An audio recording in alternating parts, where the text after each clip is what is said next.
right. What's up, guys? This is While Supplies Last, the marketing podcast where we talk about all things business and marketing. I'm Gabby. And I'm Candace. And we have Joe back with us today. Yeah, thanks for having me. Yeah, of course. Good to see we never you. left. Yeah. So how have you been? Amazing. Yeah. Really good. It's good to be back in Texas again. Yeah, it's good to have you. Yeah. Say, the We cowboy can hat cool the you weather fit down in. just a little bit. Oh, yeah. Yes. Yeah. Well, it's cooler than it has been since it's been raining like last week. Mm-hmm. So the cloud coverage is good. Like I think it was in the 80s this morning when I left the house. Yeah, it was perfect. Yes. Yeah, this morning was nice. Walked out and I'm like, oh, this is cool. Love it. You know, any other time y'all come during the summer, it's like 105 degrees. Yeah, that seems to be the case. Yeah. Everybody's like, it was nice last week. And it'll be nice the week after you're here, but the week that we're here, it's like 105. But not this week. It's good ice. Yeah, good. Yeah. All right, but today we're going to be talking about product and service launch. I know you have a lot of experience with that. I do. Yes. So whenever you're starting a product or service launch, do you create buyer personas to help identify your product or services target audience? That's a great question. You know, what I typically start with is I've got, say, a product or service. What problem am I fixing, and who am I fixing that problem for? So that buyer persona is a huge piece of it. So I want to make sure that they have the problem that I'm thinking about fixing. You know, oftentimes business owners get into a point where they're like, hey, I'm all focused on product or I'm focused on service. But they don't focus enough on the potential customer at the beginning. I hope that answered your question. Yeah. So, is that one of the first things you did when you started Blue Collar Connect? Yeah, so we actually created what we call like minimum viable product, right? And so we were like, does this concept work? Can we test it out with a small group of people? So we knew what we were creating and we knew who we were creating it for, and we had a pretty good idea of what problem we were solving. What we found was the problem we initially wanted to solve was not the problem we solve now. You know, the customer's still the same. The persona stayed the same.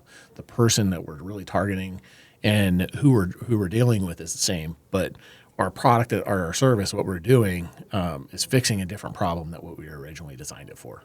So we were like, and that's one thing is I don't get too bought in on what it is that I'm doing to the point where I'm unflexible. You know, I know a lot of people they'll get a product and they're like, hey, I'm going to build this thing for this particular client, and I've got this persona there, but then they don't build it out in a way where it's flexible. You know, because what you have in your mind about what the customer needs is oftentimes different than what it is in reality.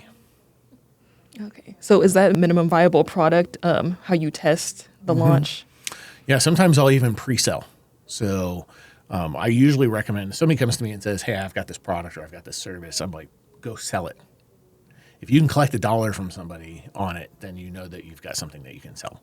And so what I'll do is I'll create minimum viable product that's like maybe 10% or 5% of what I think the end product is going to be. And then I'll go sell the concept of the 100% to somebody. So I'll get, say, 25 people in a room, and I'll go, you know, I have an interest meeting where I'm like, hey, let me bring 25 potential prospects who might buy this and into a room. And I'm like, this is what we have now. This is what it's going to be. If you jump in now, I'm going to sell it to you at 1/10 of the cost of what it's going to be, and I'm going to give you that cost for life. So let's just say it's an annual cost or a monthly cost, and it's going to be, let's say it's going to be $10,000 for the year. I'll sell it to them for $1,000. The 25 people in the room, I'll offer it to them for $1,000, and I'll keep that cost for you for life if you jump in now, because you're taking some risk that whether or not I'm actually going to create this thing. And so usually I'll go. My goal is to get 10 people to give me $1,000. Let's just say that's the number, right? So out of the 25 people, 10 of them buy. Then I know that it's worth me investing. And by the way, now I got an extra 10 grand to play with to help finish the product. Nice. So if you can't sell it at 10 like say you get the product to 5% done, you got minimum viable product. And so you go to the customers and you go, can I sell this? And if nobody buys, maybe you have something that nobody's going to buy.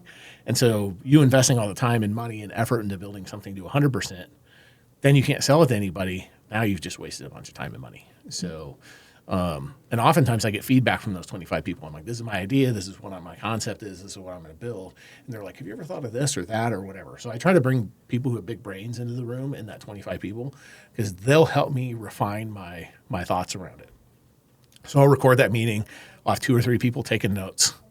and then I'll take notes. And so I'll get them to basically help me finish the design of the product because they're the customer. They're going to tell me what problem they have that this might solve. Yeah, they're going to give you that feedback that you're looking for so you can pretty much tweak it exactly how the end customer is actually going to want it. Because like as you said, you may have an idea of what the customer wants, what the customer needs, but that may change. So getting that feedback is actually very beneficial.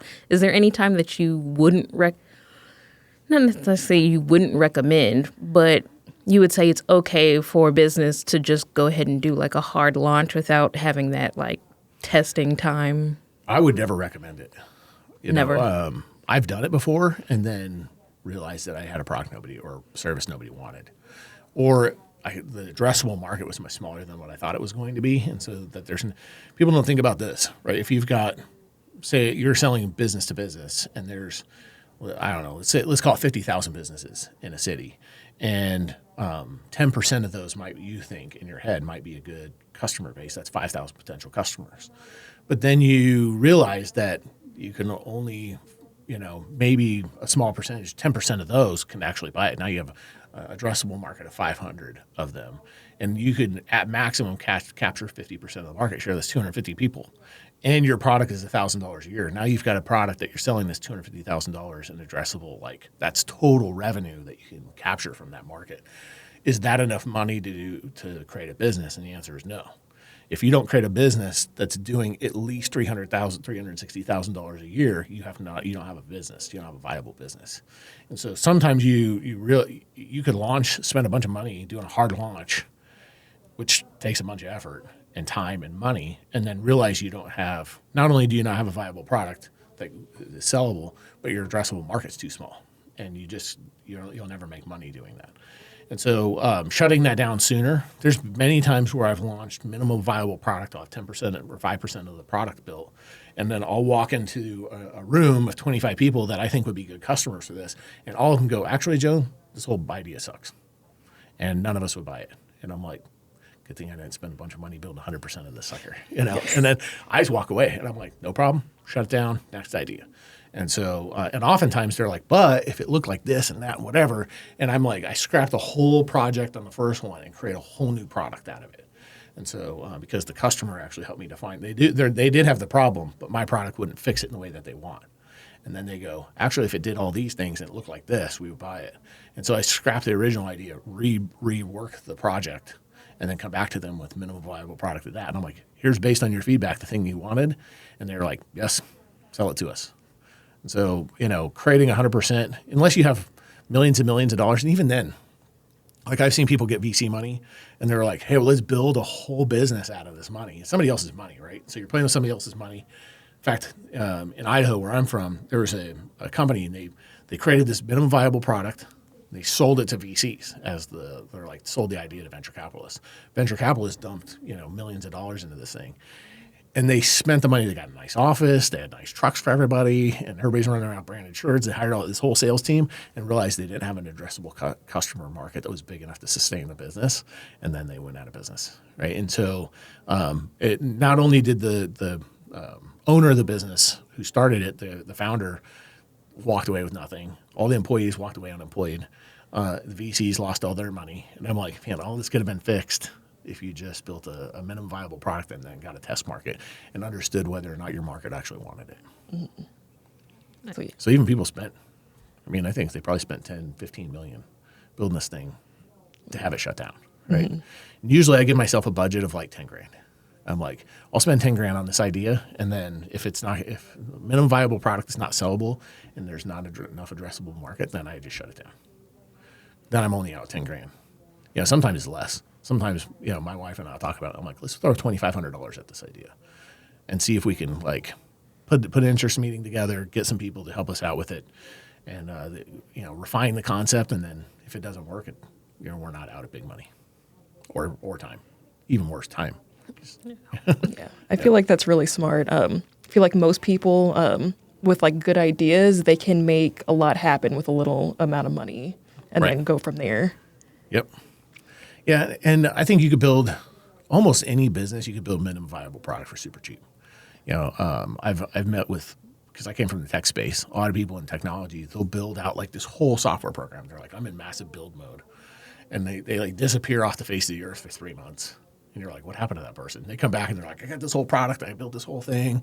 I've been like living in the basement, like creating this whole project. And then they realize that nobody wants it. And I'm like, wow. I'm like, you could have called me and I told you not to do that, But It becomes more like their passion project because they didn't get any like market research or anything behind it. It's just like what they want, what they've been thinking about. So they get so passionate about it and they start working on it and they're like, oh, there's actually no one wants this but me. Yeah, and they're like, it's my dream or whatever. I'm all about manifesting stuff, and I manifest things all the time. I'm like, this is what I want. And I dream about it and I believe it in my mind and it happens. But that there's a difference between doing that and then putting like 1,000 man hours into it and $100,000. That's not manifesting. That's like doing a bunch of work that's unwisely spending your time and money, in my opinion. Yeah, especially if they don't consult anybody. Right. Yeah, I don't know everything. My brain doesn't hold all the information. Like I've read thousands of books and I don't have all that information in there, but I can go to somebody and go, or a mastermind group. I usually tell business owners, I'm like, if you're not part of a mastermind group, you're losing out. Because if you have, say, 25, 30, 40, our mastermind groups that we've created are 45 people, you have 45 brains in the room. Some of them are brand new in business. Some have been in business 10 years. Some of them are doing, $100,000 in revenue. Some of them are doing 10 million, right? And they're all different ranges of life. But you put all those people in the room and somebody has a problem or they're like, hey, I'm thinking about doing this thing. There's other people in that room who have done that same thing. And so gathering that information from them and getting that advice is also critical. So not only taking it to potential prospects, potential customers, take it to the other business owners that you've surrounded yourself with. And what I found is a lot of business owners, they still hang out with their W-2 friends who have jobs, and they're not like hanging out with people who are business owners who've like been in the grind for 10 years. And they don't, not that having a W-2 job, there's a problem with that. It's just they don't understand like what it's like to lose everything. Mm-hmm. Hey, I've invested every dollar I have in this business concept and I lost it all. Now I don't have a house and I don't have my 401k anymore. Maybe before you do that, talk to some people who've built a similar business model or have similar customers that you're thinking of targeting. So if I was going to build a business, let's say I was going to target lawyers for software, I would not just go build the whole software program. Say it was going to cost me $4 million or $1 million or $200,000 to build the business, the software. I would never do that without talking to somebody else who services lawyers and going, hey, I have an idea. What do you think about this? And take it to like 4 or 5 different people who work with attorneys. And then I'd round up 25 lawyers. I'm like, hey, can you help me build this? I put them all into a room and I present it to them. And I would not build more than like 5% of that project. I wouldn't put more than $5,000 into that and a nice slick PowerPoint, with kind of what the software's going to look like. So you can get somebody on Fiverr or Upwork to build you like what the screens are going to look like for the software without actually building the software for cheap. You could probably spend $300-$400 on something like that, maybe $1,000 at most. And then go to them and go, hey, if I had software that looked like this and did all these things, would you buy it? And here's the price point I'm thinking. If none of them say yes, and the people who also service attorneys tell you it's a bad idea, don't go spend all this money building that thing. Yeah, but people do that all the time. Yep. Yeah, I feel like a lot of people don't necessarily take the time to listen to others. They kind of just see their idea and want to launch right away. Right. Well, it's the entrepreneur thing is we think we know more than what we do.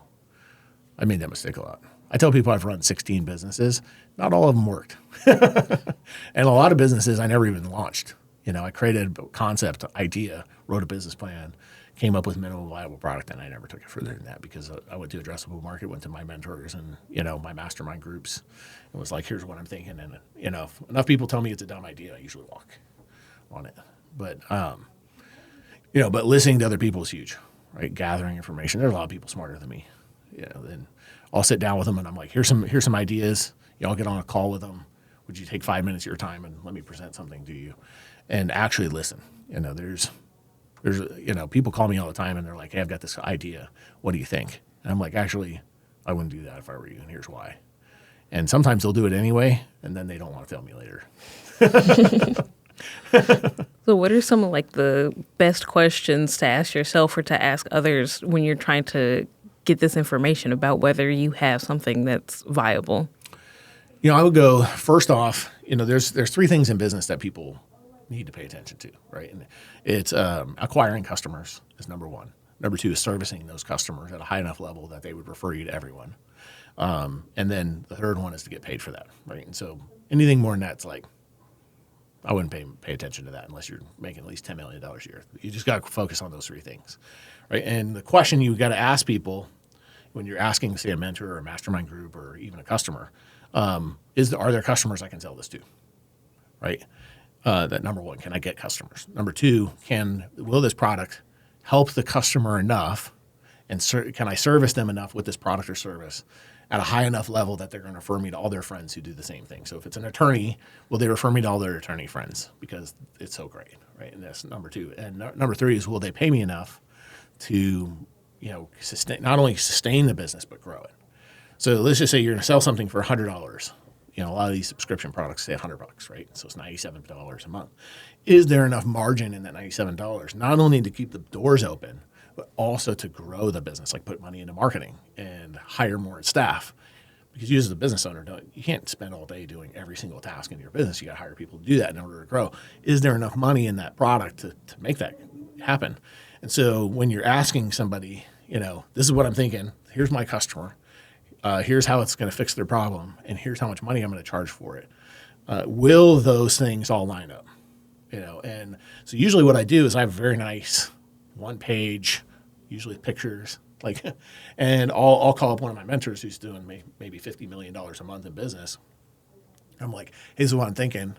And they don't want to talk to you about it for an hour. Like an hour of their time is very valuable. And so I'll go, and can I take 5 minutes of your time and present this concept? Their brains usually are clicking pretty fast. And I'm like, okay, because they're all juiced up like I am on caffeine all day. I'm like, so they'll go, yes, show it to me. And I'm like, here's my thought. Here's my potential customers. Here's the problem I'm going to solve. And this is how I'm going to service them at a high level. And this is what I'm going to charge. And usually they'll go, this addressable market that you're thinking these, customer persona are not going to buy this because it's not going to fix their problem at a high enough level, and you're not going to be able to charge enough in order to grow and sustain the business. Or they'll go, yes, that addressable market looks good. If you tweak your product slightly, it's going to look like this. And by the way, you should charge. Usually, when people come to me and they're like, I'm going to charge $100, I'm like, you should charge $500 for that. Even what we're selling Blue Collar Connect for, my mentors tell me I'm 5 times lower than what I should be. To be a Blue Collar Connect member is $5,000 for the year. Mm-hmm. Most of my mentors tell me I should be charging $25,000. And so even I don't listen all the time. That's the answer to that question. But the valuable answers the value of the answer you're going to get comes in the value of the question, right? And so I usually try to address all three areas of business. People get overcomplicate the heck out of business, and they start talking about, processes and that and this and that. And I'm like, stop. Can you get customers? Can you service them at a high level, and will they pay you? Forget everything else. Mm-hmm. And getting paid and keep good records of that for the tax man. And that's it. That's all you need to do. So business is not that complicated. Yeah. So your question shouldn't be too complicated. Just address those three areas. Okay. What would you say is a good go-to-market strategy for launching businesses or services or products? It depends on the person launching it, right? For me, go-to-market strategy is I have a huge network. So, I have 50,000 contacts in my phone, right? And so my go-to-market strategy, if I was going to build something for lawyers, which I wouldn't do, but if I did, I'm just staying on the same example here. If I was going to build something for attorneys, I would find every attorney in my phone, which probably, let's call it, I probably have 1,000 attorneys in there across the country that do different stuff. And I would even drill that down. I wouldn't go all attorneys. I'd go, I only work with business attorneys. Then I don't have to talk to family law attorneys, bankruptcy attorneys, and civil law, law. I don't have to mess with any of that stuff, only after going after business attorneys. And I could even drill that down even further. Business attorneys who only do contracts, so they're not the people who are doing litigation. They're not the ones who are like fighting the battles in court. They're the ones who are just building contracts, so contract law, right? And so, or maybe they do copyrights only. And so my addressable market shrunk down significantly. And so really my idea would be I'm going to call the people that I know that are copyright attorneys.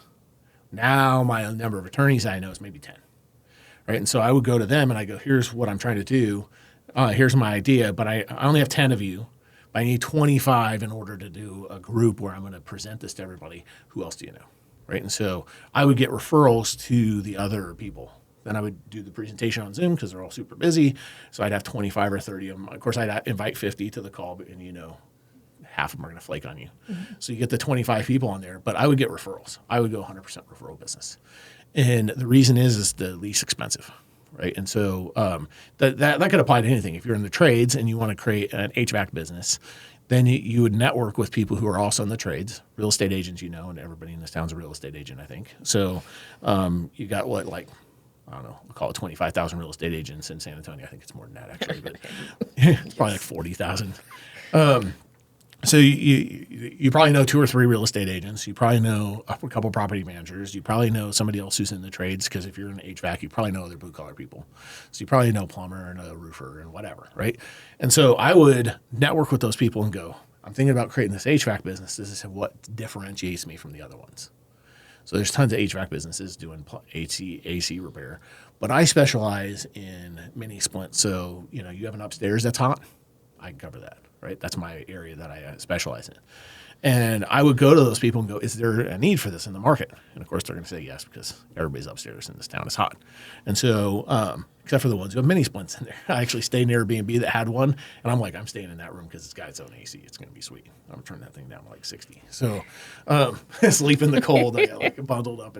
And so, but I would actually use my network to see if there's a viable product. Now, other people who don't have a network, like their network is very small, let's just say that they're, back to that technology example, they build software. Those people don't network much. They don't have a big network. Maybe they have 5 close friends or 3 close friends, but they don't have a huge network of people that they know. The very first thing I would do is go build the network. I wouldn't even mess with product. I would go, who also would service those potential customers? So if I'm building software for lawyers, who else services attorneys? Well, attorneys need CPAs, they need bookkeepers, they need IT people who can fix their computers and printers. I would go talk to those people and go, hey, do you service attorneys? Yes. Cool. Can I be your friend? Sure. Let's exchange contact info, grab some coffee, which is difficult for people who are introverts, right? And so running and starting a business is very difficult for a person who's like naturally introverted, and they also live the life of an introvert, right? I'm an introvert, but I don't live the life of an introvert. People would not assume that I was, unless you're also an introvert, and then suddenly we got resin. People are like, "Oh, you're an introvert." We get along, but I don't act like one. And the reason is when I was in high school, I was like, "I'm an introvert," and I love it and I embraced it. Then I realized I can't make money with it. Right? It's very hard to make money as an introvert, unless you're really good with the technology side and you find somebody else. Right? Take Apple Computer. Right? Yeah. Wozniak.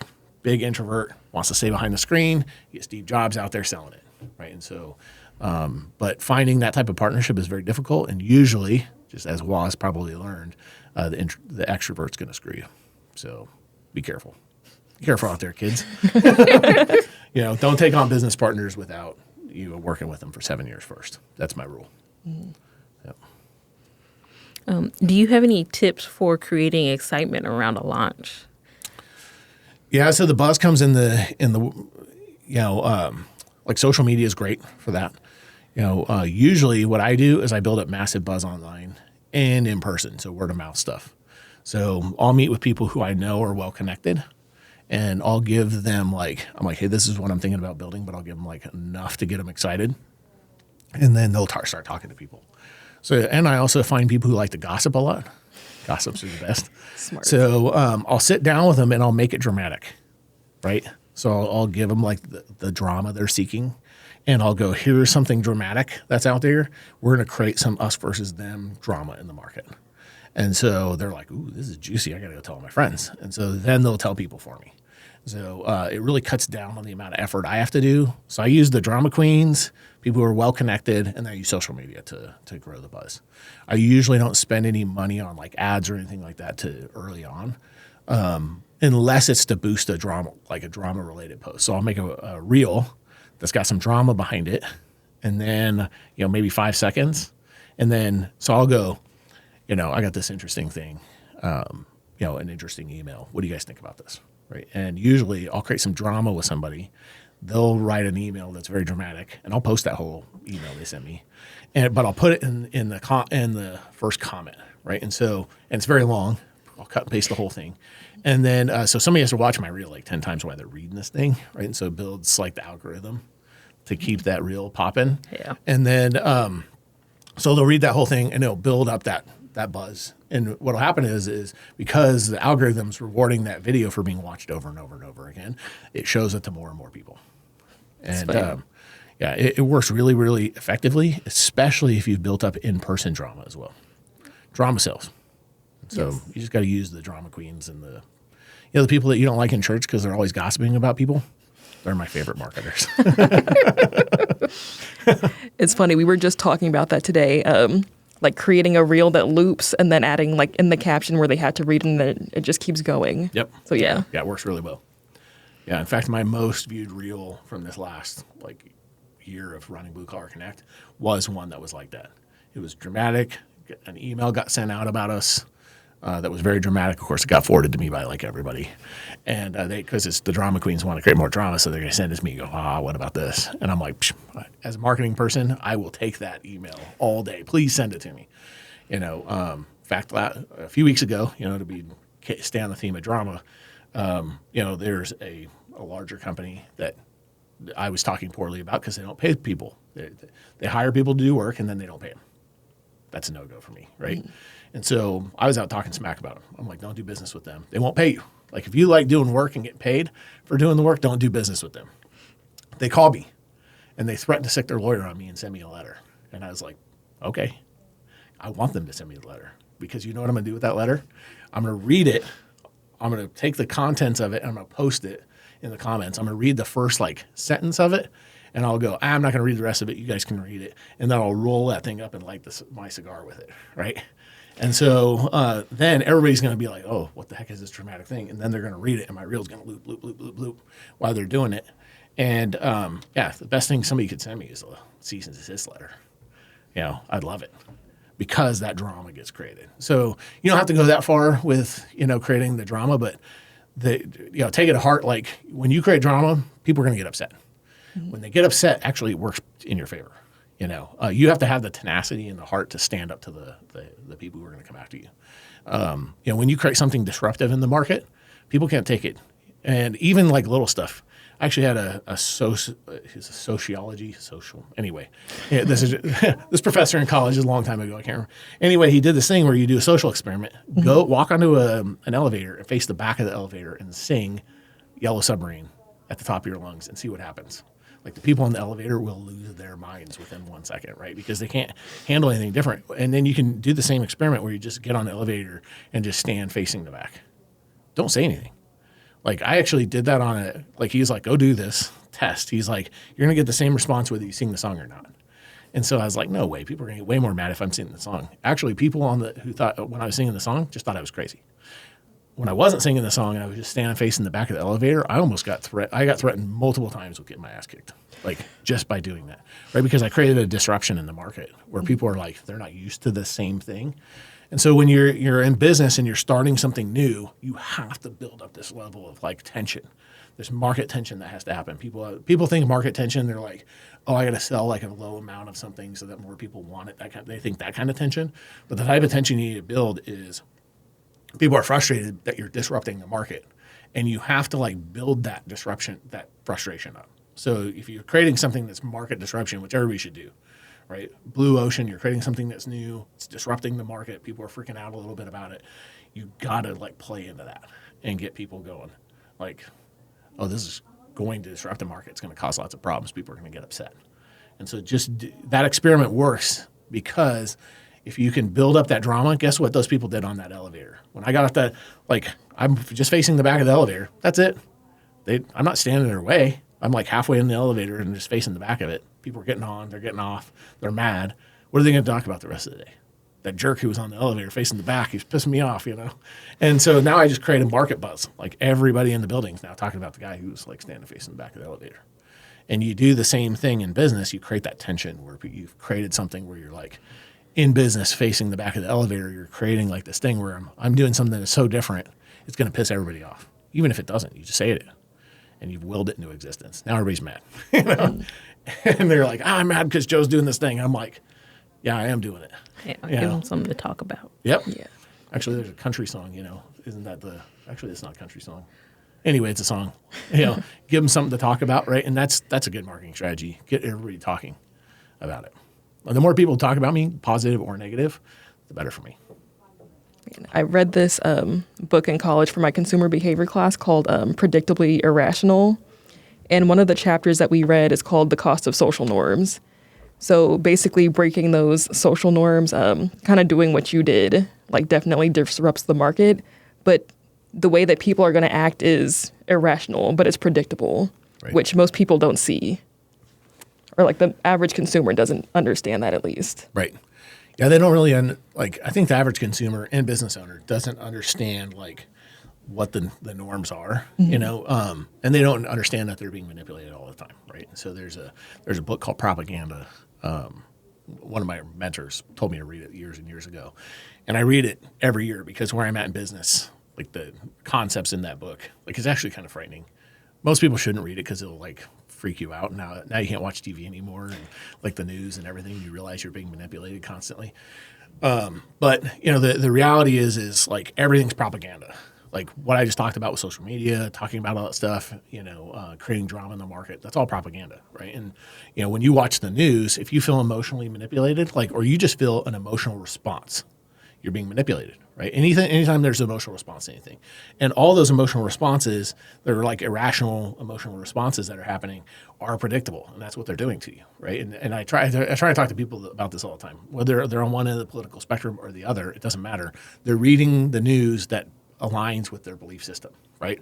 So whether somebody's reading the local newspaper or they're reading, I don't know how it leans here, but in Idaho, the local newspaper in Boise is very far left. And so people who read that newspaper tend to be on that side of the political spectrum. And when they talk to me about it, and I'm like, you've been reading Idaho Statesman again. I can tell. You're just regurgitating their same nonsense, right? And so, I'm apolitical. I don't fall on either end of the person, side of it. I don't even vote. People are like, why don't you vote? I'm like, I don't do things that waste my time, right? And standing in line and voting for a candidate that I don't care about waste my time. And so I'm not going to do it. And so because of that, I can't be manipulated by the media. And when I'm not manipulated, you stand outside of it and you look in, you're like, oh, everybody's being predictably manipulated on one side or the other and creating this polarization that's happening, right? And they're doing it on purpose because they're doing this to create tension on one side or the other, and they're manipulating you into voting for one party or the other. Right. And if you think about it, like the third party candidates in the country, almost always better than the two main political candidates. But you don't want to throw your vote away and vote for the good person. So you got to vote for one of the other two idiots. And so it's because they've manipulated you into doing it. And the way that you're acting is totally irrational. Like it's irrational to vote for somebody that you hate. But you do it. You don't vote for the good candidate. You vote for the candidate that you don't like because you've been manipulating and believing you have to. And your irrational decision is so predictable, and that's why I can't vote, because I can't be lumped in with everybody else, the rest of the sheep. I always vote almost always vote third party. And if somebody is they've been in office for more than 2 terms, I would always vote against them back when I voted. I'm like, yeah, they can't be in there that long. They're getting corruption sticking to them too much. They got to get out of there, But people would vote for them over and over and over again. I mean, how long was Nancy Pelosi in office, right? To just use her as an example, because she was like 100 years old or whatever, I don't know, when she got out. Like, she's been in there for like 40 years. It's crazy. Like, people keep voting for the same people over and over. They keep doing the same activity over and over and over again. Here's an idea. If you want to see how well this works, look at the Drudge Report, right? Their news consolidator website, and go use the Wayback Machine and go back and look at the headlines on the Drudge Report. Just go back every 4 years. It's a political year, right? The headlines are the same. They're the same over and over and over again. That's why I don't read the news, because it's the same news. I'm like, is there still violence in the Middle East? Yep. Is there still war going on? Yep. Still a bunch of people starving? Yep. It's all the same stuff. Like, and is it going to help you in your personal life and make more money? Nope, but you're addicted to it. I literally thought you were going to say, what's the definition of insanity? Yeah. I was thinking reading the news. Doing the same thing over and over again and expecting a different result. Right. And the reason for it is it sells, right? Yeah, and it is a definition of insanity doing the same thing over and over, expecting different results. But we do the same thing over and over while deluding ourselves that we're doing something different. I don't know. I'm getting all off. What are we talking about? Business stuff? Well, back to product launch. Yeah, back to product launch. So at what part of the product launch process do people or do businesses start to struggle? And what are some things that they can do to prevent that struggle? Man, at all levels, they're struggling. Usually they struggle because they try and create too much of a product at the beginning and don't do the minimal viable product. Most of the struggle is money, right? So they're struggling in one end or the other of the three phases. So you got the acquiring customers, fixing the problem for the customer or getting paid for that. They're struggling in all those, but all of them lead to one thing, which is they have money problems, right? So if they don't have enough customers, they're not making enough money. If they're not fixing the problem at a high enough level, then they're constantly tweaking the product while the product is in the customer's hand, right? And so during product launch, oftentimes, let's say you get venture capital money and you get $4 million to start your business. I know a lot of people who have no business. Their whole business is like pitching venture capitalists to get more money, right? And so let's just say they go out and they're really good at the pitch. They don't have a product, which is crazy why anybody would give them any money in the first place if they've never sold it to anybody, right? If you watch Shark Tank, what's the first question they ask? How many people have you sold this to? What price are you selling it for? Yeah. How much profit is in that, right? And because they understand the process, right? And so, same thing with every business is that they're going to struggle with those things. Like, how many people have you sold it to? None. Or one or two. I sold it to my mom, that kind of thing. And then who's going to buy anything? You sell Amway, she's probably going to buy it from you, which is crazy. And then number two is what problem have you fixed for them? Let's say I'm selling soap, right? I'm selling a new laundry detergent, which is, don't do that. But if you were going to, you would go, okay, I'm going to sell that. I'm going to sell it to all my friends and family first. Oh, they all bought it, so now I got a minimal viable product in their mind that they can sell to people. And then they go get venture capital money. They're like, I got this new soap. I sold to 100 people. Everybody loves it. Changed everything in their whole life. Cool. We're going to give you $1 million to go build this thing. Then they go build it and take it to market and realize that their only addressable market was their friends and their family. And so they couldn't sell it to anybody. And so they're struggling in all levels of, I need more customers. I need to be able to give them something that dramatically fixes the problem that whatever they had. And they need to get paid enough to grow and sustain the business. Usually I would say first thing they struggle with is getting enough customers. The second thing is getting paid for it. And they usually charge too little and the business just flounders. And then they just run out of money. They just run out of runway.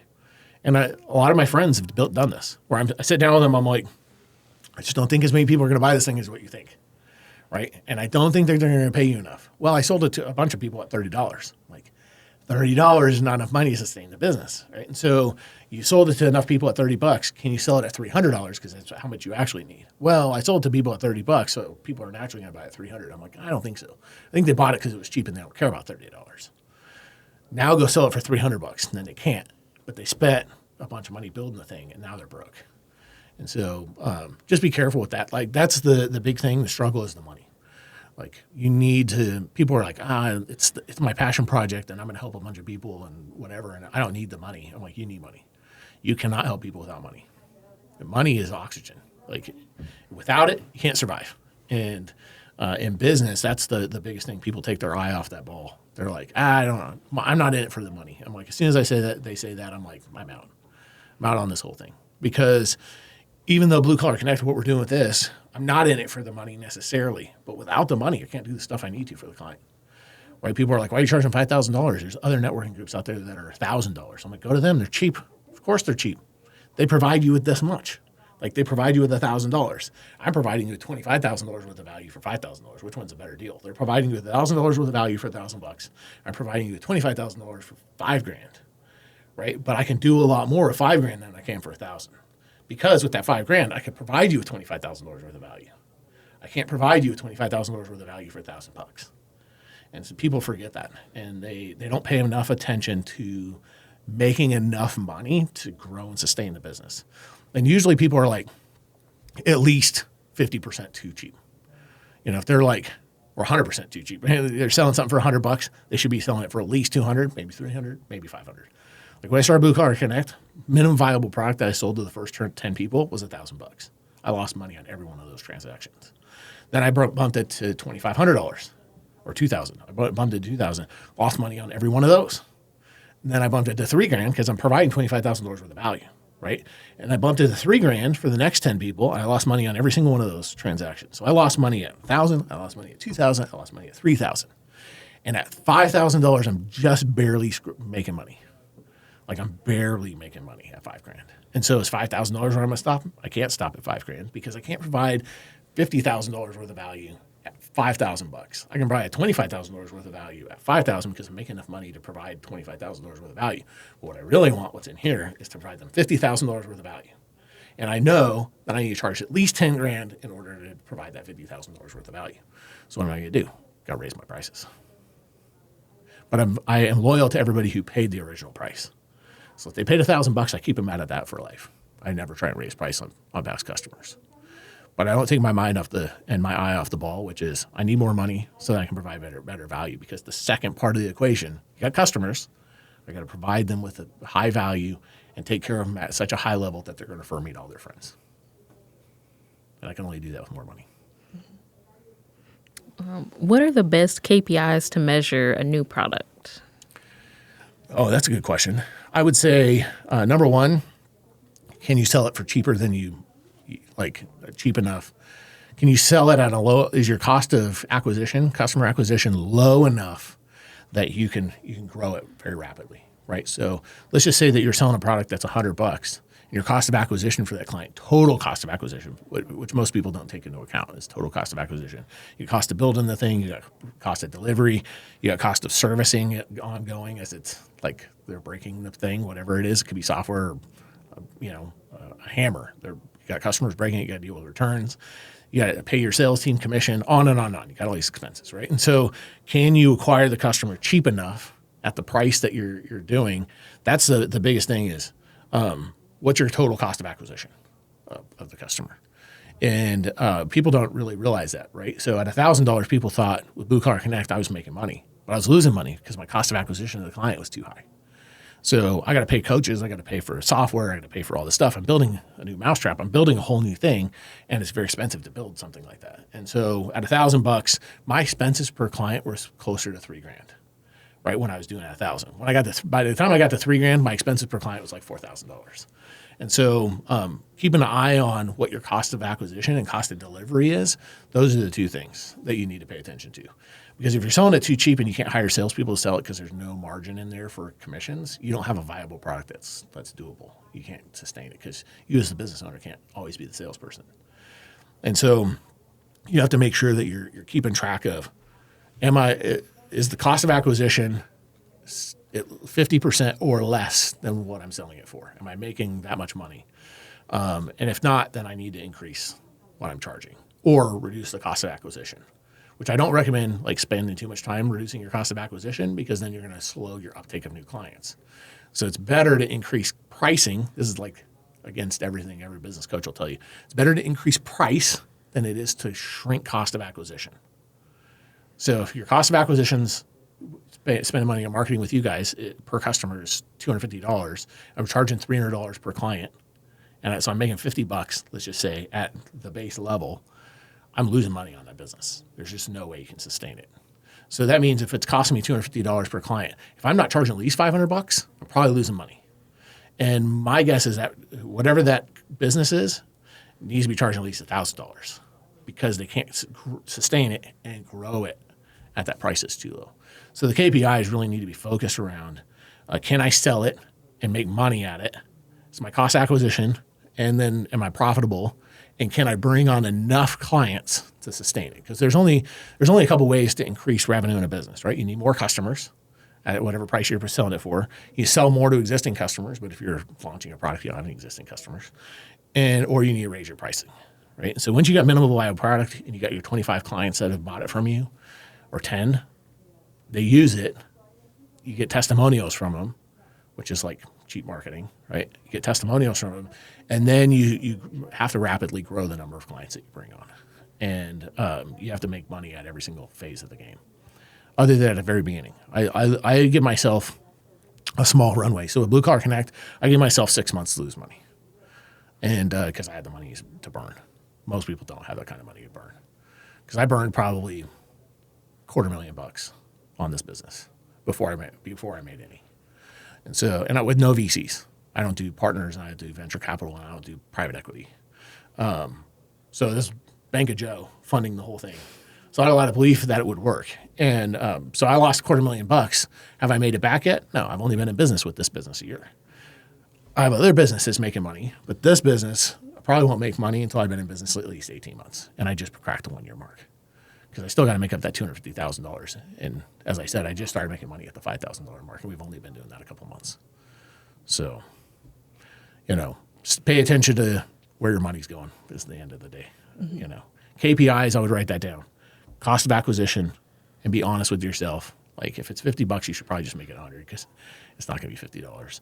And then, the next one is what am I charging for it? And what's my addressable market size? And being honest about it. Like if you're servicing business attorneys who do contract law, what percentage of attorneys are there and how many of those can you go get? Because if there's only 1,000 of them and you can only get 50% of them and your product is just not expensive enough, you should probably be honest with yourself that your addressable market is too small. So those are the KPIs to focus on. Yeah, and I guess a lot of small businesses are scared to increase their prices because they're scared to lose their current customer base. Right. What would you like tell them, or how could they address that fear, I guess, of being like, you're not going to make more money unless you start charging more money? Well, it depends, right? So if they've already got existing customers who are loyal to them, maybe keep their pricing the same. That's what I do. Sometimes it bites me, but I stay loyal to people. I've got a phrase I always use. I'm loyal to people who are loyal to me, right? And so if they're loyal to me and they've been my customer, I usually don't increase their price. But new customers, I go increase their price, right? What that does even is people are like, I got in at 1,000, right? Haha. And then the people got in at 2,000 are like, I got in at 2,000. And the people got in at 3,000 are like, I got in at 3,000. And they're kind of lording it over the people at 5,000, but then they're also telling the people at 5,000, you should probably get in at 5,000 because Joe's going to increase his prices again, and he's going to be loyal to you at 5,000, keep you at that price. And so I'm using my existing customer base that got in cheap to sell the new customers on the idea that I'm going to raise the prices for everyone else, and they should get in at that price. And so it creates that tension in the market where there's not a lack of my product, but there's a lack of that product at that price level. Yeah, kind of puts a sense of urgency on like them not requiring the services, but acquiring the services. That's what I was going to say. Mm-hmm. Like, I need to get in now, right? Because like the value is there, and I don't want to wait, and then the prices increase. Right. Yeah, and doing that, like, it creates that, and some people have to raise their pricing on stuff that they're doing now. But that means they don't have an addressable market of new customers enough that they can acquire fast enough in order to offset whatever problem they're having financially, right? In which case they were charging the wrong price all along. And now they got to course correct, and they will lose a sizable percentage of their clients, right? So let's just say you're an IT company and you service computers and you have 400 customers that you're servicing, and you increase your price by 10%, which most of the businesses that are doing that are like 50% undervalued. So let's just say IT companies out doing service and they're doing it at $70 an hour. They're barely scraping by with that business. And so they need to increase their price to say $100 an hour. If they do that, they're going to lose probably 15 to 20% of their clients. But is it worth it? It's absolutely worth it.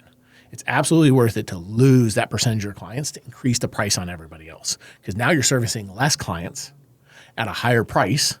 Now you have available manpower that you're collecting basically the same amount of money from fewer customers. Now you can go get more customers at the higher price point. And those, I guarantee you, those ones that fell away when they were at the cheaper price and they just were like, we're not going to use you if you're going to raise our prices. Those people are a pain in the butt anyway. Just let them go. Right? Every time I've raised my prices in a service business like that, I generally, like I owned an IT company, so it's a good example. I owned an IT company. We increased our price. So we started the business in Boise, 2004, and we started the price point at $70 an hour. I'm using a real world example here, right? And so I started at $70 an hour, and in the market, we were already way more expensive than everybody else. At that time, the average price in town was $40 an hour. And at $70, we were the most expensive. And I started cleaning up. I started collecting customers and growing, and everybody's like, dude, how are you growing when you're like so much more expensive than everybody else? I'm like, we do a better job than you. Because I could hire better quality talent at $70 an hour than you can at $40. So guess what? What does the customer want? They want their problem fixed. They want it fixed efficiently. I'm hiring better quality talent than you. And so I'm competing with you not on price, but on quality of service. And then we just unilaterally were like, let's raise our price to $90 an hour. We'll keep everybody who's at 70, and we'll tell them we're going to phase you into the new price over the next 3 years. I lost some customers at 70. The people who left, who were like, when I increased their price to $75 an hour, they quit. They're like, yeah, we're not doing it. We're going to go with somebody else. I'm like, sweet. Every one of those people who left, I want to fire them anyway. They were terrible customers because they bought on price. And so the other people who are like 75 is still a bargain because you're charging 90 over here. I'm getting it for 75. I'm still crushing it, right? By the time I got these people from 70 to 90, I had already increased the prices again. I was at 110. And so these people would get to 90, and I'm like, by the way, the new price is 110. So I'm just going to increase your price every year by $5 an hour. And they were like, okay. Some of them left, but I was servicing, and I had more manpower because I was paying employees to do the work, more manpower available to go sell at the higher price. So when they left at $70 an hour, I was like, see ya. Because now I can sell the same person over here to somebody else for $90 an hour. And, one of my first mentors, he's super smart about this. He's like, you should fire the bottom 10% of your clients every single year. So you take your list of 100 customers, you have 100 customers, and you go, these people are paying lower than everybody else. They're a bit of a pain in the ass. You have this nice thing. You're like, I got a painful customer who's I'm not making enough money on. That customer has to go. I put them on the list. And at the end of the year, you send the bottom 10, those 10 clients that are on that, pain in the butt, not paying you enough to deal with their pain, on and on. You send them all letters going, hey, I can no longer service you. Here's a business that can service you. And you just refer them to a competitor that you don't like that much. So raising your prices, I usually advise my clients to raise their prices on a semi-regular basis, and tell their clients that they're going to raise their prices on a semi-regular basis. I raise my prices every 6 months. I'm keeping up with inflation. Your price is going to increase by 5% or 4% or 10%, whatever it is, every 6 months. That way they just get used to it. It's never a surprise. They're like, oh, Joe raises prices again. That's to be expected. It's kind of like Netflix. Yep. Yeah. I mean, what was Netflix when I got into it? $4 or $5?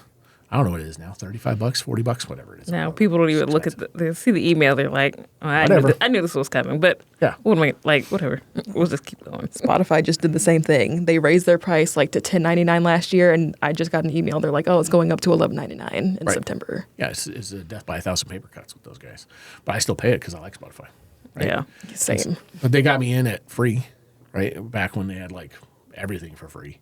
And then I've been on Spotify like since the whole thing was free and they were charging nothing.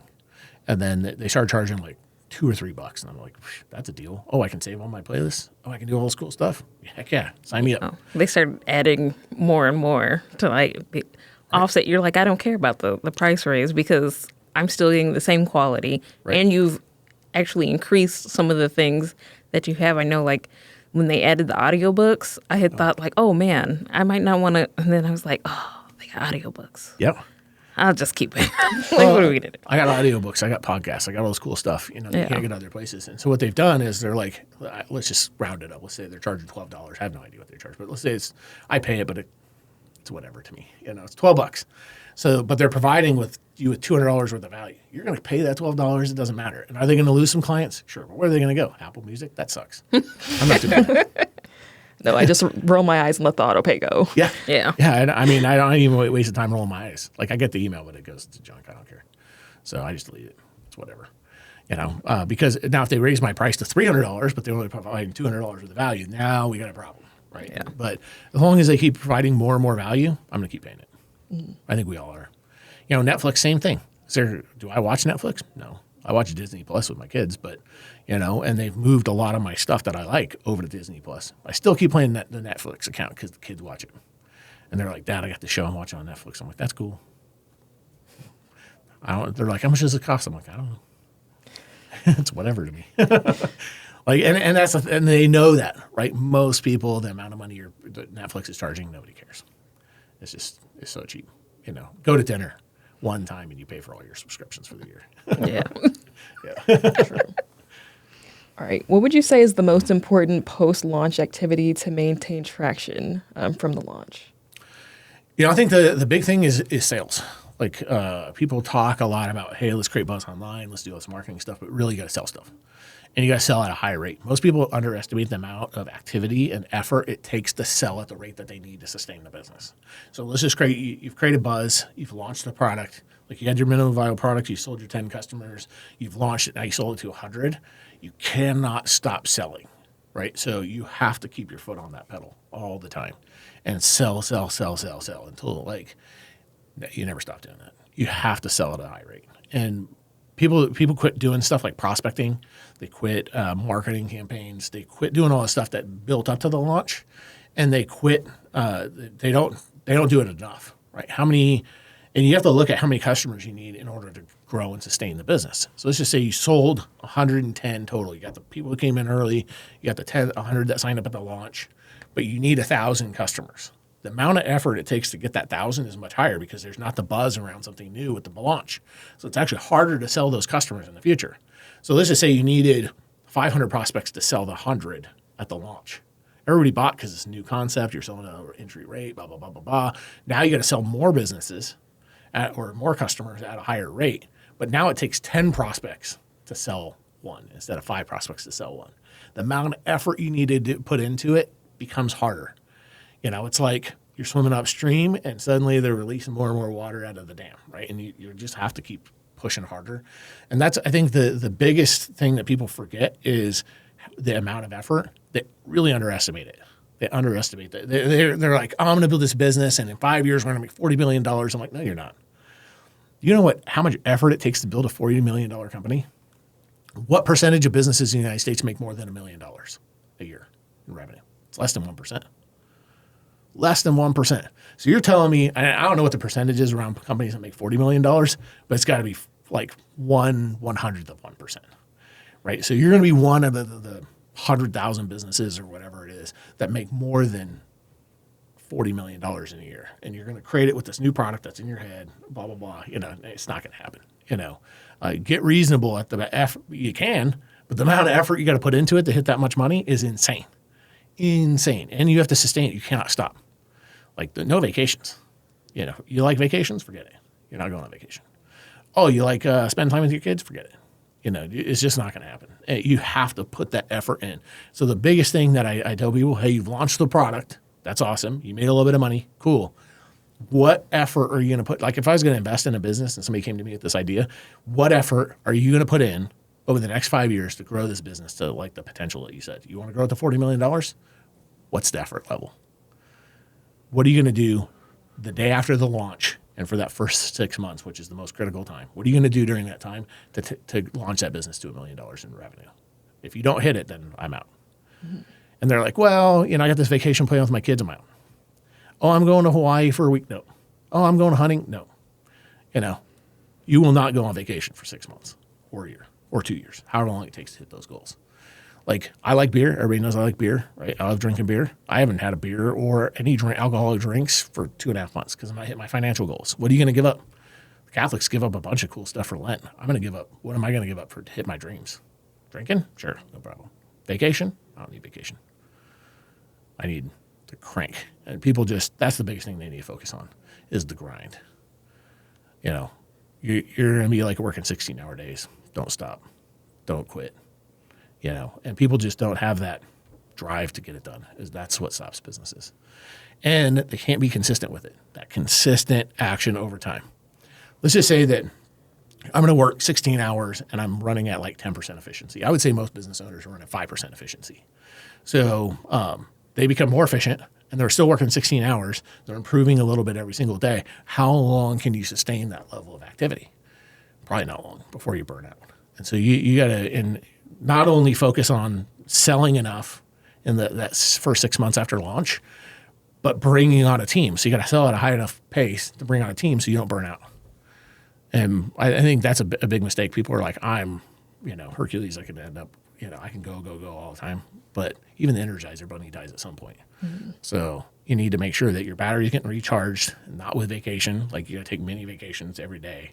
Like take a nap. I take a nap every day, right? Almost every day. I didn't take one today, but usually like I take a 20-minute nap or a 30-minute nap. And sometimes I'm like, I'm beat. I'm like going to burn out. I'll take a 2-hour nap in the middle of the day. Just it's planned. Taking 2 hours on a Wednesday. That's my version of vacation. Then I'm up and I'm cranking. When I'm in still launch mode with Blue Collar Connect. I've been at it for a year. We're add members. If you look online, you talk to our members, we're growing this thing super fast. But I'm in launch mode, and I will be I usually call it startup mode, probably for 5 years. I'll be working at this base for 5 years because my dreams are bigger than my vacation and my time off. Time off is for employees, not for business owners. Do you know who Tyler, the Creator, is? Okay, he's a performing artist. And I think he was in an interview maybe within the last couple of years, and they asked him how he keeps his streaming numbers up. And he said, don't stop promoting your music. He said, I had an album that came out 2 years ago, and I'm still promoting it. And so the numbers are still the streaming numbers are still pretty steady. Right. So that's what I think businesses have to do, or they don't understand that they have to keep putting in the work continually to keep getting steady business. Yeah, they forget that. They think that once they create enough hype and enough momentum, it's going to spin on its own, right? Who's the most guilty of this is multi-level people, right? They're like, I'm going to get this whole team, I'm going to build this whole team, and I'm going to get this passive income for life. Don't lie to yourself, right? Because if you don't stop, or if you stop doing that activity at the high level that it took to create that team will not keep going without you. And same thing with product launch or promoting an album or whatever. The second you stop, numbers start going the other way. And this is the problem that people don't realize is promotion of something. It's like pushing a car, like you're pushing a 1-ton truck, and once you get it rolling, it's going. And you're like, I took a lot of effort to get it rolling, but if you stop pushing it, it's going to stop. And when it stops, getting it going again is actually harder because you have less energy than you did the first time you got it going. You had a lot of energy, a lot of momentum. You were like, I have my Wheaties, whatever. I'm super strong. I'm going to push it the first time. You got it going. Then you stop and you get it, say, 100 feet down the road, but you need to move it a mile. Oh, man, getting it started again is so painful. And that's what people do in business all the time is they stop pushing the truck, and then it stops, and then they don't have the energy to get it going again, not at the level they did before. So it grows slower the next time, and then they stop. And then by the time they stop 3 or 4 times, the thing's dead. They're like, I'm just going to leave this truck here. And I'm over it. And you see this all the time with business owners. It's sad to see, but they don't know that they're pushing a truck. They think that they've built up momentum. And they're like, this truck's moving on its own. No, it's not. It was you pushing the thing. And it's easier when you get a team. So you're pushing the truck and you keep it going. And you're like, hey, Mike, come over here. Hey, Stacy, come over here. Let me push this thing. And you get 4 or 5 people pushing it. Wow, it's much easier. Many hands make light work. Yeah. All right. I got enough platitudes for Well, yeah, that's all we had for you today. It was great having you on talking about product and service launch. Do you want to say anything to the people?